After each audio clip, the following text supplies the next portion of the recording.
నటి త్రిష ఏ సినిమాలో తొలిసారిగా నటించింది? ఆప్షన్ ఏ యువ, ఆప్షన్ బి జోడీ, ఆప్షన్ సి నీ మనసు నాకు తెలుసు, ఆప్షన్ డి వర్షం.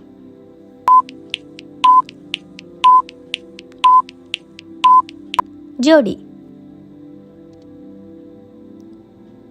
2022లో ఆస్కార్ అవార్డులకు భారతదేశం యొక్క అధికారిక ఎంట్రీ అయిన తెలుగు సినిమా ఏది? Option A Jathi Ratnalu, option B RRR, option C Mangalavaram, option D Jallikattu.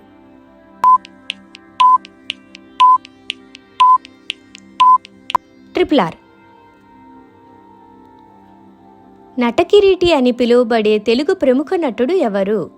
Option A Chiranjeevi గారు, ఆప్షన్ బి బ్రహ్మానందం గారు, ఆప్షన్ సి చంద్రమోహన్ గారు, ఆప్షన్ డి రాజేంద్ర ప్రసాద్ గారు.